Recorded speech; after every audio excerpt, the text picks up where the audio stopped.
सुबह के धुंधले उजाले में विमला मिट्टी के घर के बाहर झाड़ू लगाती है। बूढ़े पिता खाट पर बैठे कांपते हाथों से दवा की शीशी पकड़ते हैं और विमला उन्हें सहारा देकर दवा पिलाती है। दीवार पर टंगी उसके भाई की पुरानी तस्वीर के नीचे खाली कीले दिखती हैं, जैसे कोई रिश्ता उखड़ गया हो। विमला तस्वीर को एक पल देखती है, आंखें नम होती हैं, फिर खुद को संभालकर काम पर निकलने के लिए चल देती है और मन ही मन वादा करती है कि उन्हें अकेला नहीं छोड़ेगी। वो गांव की कच्ची पगडंडी से गुजरती है, जहां लोग उसके पीछे धीमे स्वर में कहते हैं, भाई छोड़ गया, अब लड़की ही घर चला रही है। विमला चुप रहती है, पर उसकी चाल तेज और दृढ़ होती है। रास्ते में एक सूखी नीम के नीचे एक अजनबी बूढ़ा आदमी बैठा कांप रहा होता है। उसके पास गिरा हुआ लोटा। विमला रुकती है, अपना पानी का घड़ा नीचे रखती है और उसे पानी पिलाती है। बूढ़ा आदमी कमजोर आवाज में आशीर्वाद देता है और विमला आगे बढ़ जाती है। उसी समय पास से सेठ जमनादास की हवेली की ओर जाती बैलगाड़ी गुजरती है और उस पर बैठा मदन खिड़की से ये दृश्य देख लेता है। मदन के चेहरे पर पहले हैरानी, फिर गहरी सोच उतरती है। वो देखता है कि विमला के कपड़े सादे हैं, पर उसका व्यवहार उजला है। हवेली पहुंचकर भी मदन का ध्यान वहीं अटका रहता है और वो बार बार उसी नीम के नीचे की छवि याद करता है। भीतर आंगन में विमला झाड़ू पोंछा शुरू करती है, पर उसकी उंगलियां थकान से जरा कांपती हैं। मदन दूर से उसे देखता रहता है, मानो पहली बार किसी की मेहनत को सच में समझ रहा हो। लौटते वक्त मदन के मन में एक ही विचार घूमता है, ऐसी लड़की को सिर्फ मजदूर समझना गलत है। वो हवेली के आंगन में आते ही अपनी माँ के सामने रुकता है, पर बात कहने की हिम्मत नहीं जुटा पाता। माँ, जो गहनों की चमक में डूबी रहती है, उसकी बेचैनी भाप कर पूछती, किसके बारे में सोच रहे हो? मदन बस इतना कहता है, एक लड़की है, बहुत अलग। और उसकी आवाज में पहली बार जिद का कंपन होता है। माँ की आंखें संकुचित हो जाती हैं, जैसे कोई तूफान आने वाला हो। यहीं पर तनाव की रस्सी कस जाती है। माँ की तीखी नजरों के सामने मदन गहरी सांस लेकर कहता है कि वो विमला से शादी करना चाहता है। आंगन में बैठे सेठ जमनादास अखबार नीचे कर देते हैं और घर की हवा अचानक ठंडी लगने लगती है।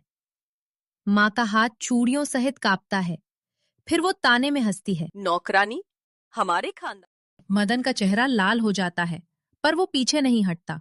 वो कहता है कि उसने विमला की अच्छाई अपनी आंखों से देखी है। सेठ जमनादास की भौहें तन जाती हैं, जैसे उनकी प्रतिष्ठा पर चोट लगी हो। माँ तुरंत हिसाब किताब की भाषा बोलती है, दहेज, रिश्तेदारी, समाज, इज्जत। सेठ जमनादास भी कठोर स्वर में कहते हैं, चरित्र पेट नहीं भरता, संपत्ति भरती है। मदन जवाब देता है कि संपत्ति तो उनके पास बहुत है, पर इंसानियत कम होती जा रही है। माँ कटाक्ष करती है कि उसके साथ हमारे घर में गांव का भूत घुसाएगा, गरीबी का साया, बदनामी का डर। ये शब्द मदन के भीतर चुप जाता है और वो पहली बार समझता है कि उसके घर में डर को भूत कहा जाता है। वो तय करता है कि वो विमला को खुद बुलाकर सबके सामने सच रखेगा। अगले दिन मदन हवेली में विमला को बुलाता है। विमला डरते डरते हाथ जोड़कर सामने खड़ी होती है। माँ उसे ऊपर से नीचे तक देखती है, जैसे कपड़े ही इंसान का मोल हो। विमला की आंखें झुक जाती हैं, पर वो भागती नहीं।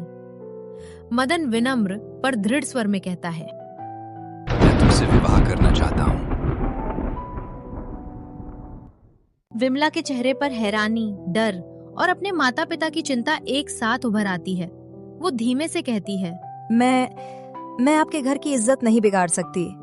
माँ तुरंत बोल पड़ती है, देखा, इसे भी पता है इसकी जगह क्या है। और सेठ जमनादास कड़क कर कहते हैं कि ये बात यही खत्म। मदन झट से कहता है कि बात खत्म नहीं होगी, क्योंकि ये सिर्फ शादी नहीं, सही और गलत का सवाल है। विमला झुकी आंखों से भी अपने आंसू रोकती है और कहती है कि अगर उसे चुनना पड़ा तो वो अपने माता पिता को नहीं छोड़ सकती। मदन उसे रोकना चाहता है, पर विमला तेजी से फाटक की ओर बढ़ जाती है। फाटक के पार जाते ही वो पलटकर एक बार देखती है और मदन को लगता है जैसे अब निर्णय की कीमत चुकानी ही पड़ेगी। विमला फाटक से बाहर निकलते ही तेज कदमों से घर की ओर चल पड़ती है और उसके कानों में माँ के गाँव का भूत वाले शब्द गूंजते रहते हैं।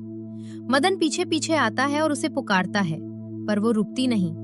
उसकी आंखों में अपमान और डर दोनों हैं। रास्ते में वही नीम का पेड़ दिखता है जहां उसने अजनबी की मदद की थी। विमला अनायास ठहर जाती है। मदन उसके पास आकर कहता है कि वो उसे अकेला नहीं छोड़ेगा, चाहे घर वाले कुछ भी कहें। विमला पहली बार सीधी नजर से उसे देखती है और पूछती है, क्या आप सच में मेरी गरीबी के साथ जी पाएंगे? मदन अपने हाथों से अपनी सोने की अंगूठी उतारकर हथेली पर रख देता है और कहता है कि उसे दौलत का घमंड नहीं, बस सही इंसान का साथ चाहिए। विमला अंगूठी को छूती नहीं। वो कहती है कि उसे गहने नहीं, अपने माता पिता के लिए इलाज और सम्मान चाहिए। मदन तुरंत तय करता है कि वो सेठ जमना दास से विमला के पिता के इलाज का खर्च मांगेगा, पर दान की तरह नहीं, हक की तरह। हवेली लौटकर मदन पिता के सामने खड़ा होता है और कहता है कि विमला ने सालों तक घर चलाया है, अब उनका कर्तव्य है कि वे उसके परिवार की मदद करें। सेठ जमना दास की आंखें कठोर रहती हैं, पर भीतर कहीं एक हलचल शुरू होती है। माँ इसे अपमान मानती है और कहती है कि गरीबों को सिर पर चढ़ाओगे तो वो घर पर राज करेंगे। मदन जवाब देता है कि राज तो अभी डर कर रहा है, डर का भूत जो उन्हें इंसानियत से दूर कर देता है। वो बताता है कि उसने विमला को एक अजनबी की मदद करते देखा, बिना किसी लाभ के। ऐसी अच्छाई खरीदी नहीं जा सकती। सेठ जमनादास चुप हो जाते हैं और पहली बार उनके चेहरे पर संकोच झलकता है। तभी खबर आती है कि विमला के पिता की तबीयत अचानक बिगड़ गई है और विमला मदद के लिए दौड़ रही है। मदन बिना देर किए गाड़ी तैयार करवाता है और उसके पीछे निकल पड़ता है। रात के अंधेरे में मदन विमला के घर पहुंचता है। अंदर पिता बेहोश है और माँ रो रही है। मदन अपने हाथों से पिता को उठाने में मदद करता है और उन्हें अस्पताल ले जाने की व्यवस्था करता है। विमला उसकी तरफ देखकर पहली बार टूटती है, पर फिर खुद को संभालकर माँ का हाथ पकड़ती है और अस्पताल की ओर चल देती है। अस्पताल के बाहर माँ और सेठ जमनादास भी पहुंच जाते हैं। समाज का डर छोड़कर मजबूरी में सही, पर वहां खड़े। डॉक्टर अंदर से निकलकर कहता है, अभी निर्णय का वक्त है, इलाज तुरंत शुरू करना होगा। और सबकी नजरें सेठ जमनादास पर टिक जाती हैं। डॉक्टर की बात सुनकर सेठ जमनादास कुछ पल के लिए जम जाते हैं, फिर अपनी जेब से चेकबुक निकालते हैं और कांपते हाथों से दस्तखत कर देते हैं। मदन राहत की सांस लेता है, पर उसकी नजर विमला पर रहती है। क्या ये मदद उसे छोटा महसूस कराएगी? विमला चेक की तरफ नहीं देखती। वो बस डॉक्टर से कहती है, मेरे पिता को बचा लीजिए। और उसके स्वर में विनती नहीं, हिम्मत होती है। माँ चुप खड़ी रहती है। उसकी आंखों में पहली बार शर्म की परछाई दिखती है। इलाज शुरू होते ही अस्पताल की सफेद रोशनी में सबके चेहरे सच की तरह उजले और थके हुए लगते हैं। कुछ घंटों बाद डॉक्टर बताता है कि पिता खतरे से बाहर है, पर उन्हें आराम और दवाइयों की जरूरत होगी। विमला माँ की गोद में सिर रखकर रोती नहीं, बस गहरी सांस लेती है, जैसे वर्षों का बोझ थोड़ा हल्का हुआ हो। सेठ जमनादास धीरे से उसके पास आते हैं और कहते हैं, हमने तुम्हें मजदूर समझा, पर तुमने हमें इंसान बनना सिखाया। विमला उनके पैर छूने के लिए झुकती है, पर सेठ उसे रोककर उसके कंधे पर हाथ रखते हैं, सम्मान के साथ। मदन देखता है और उसकी आंखों में पहली बार अपने पिता के लिए आदर जागता है। माँ अब भी उलझन में होती है। वो धीरे से कहती है कि समाज क्या कहेगा।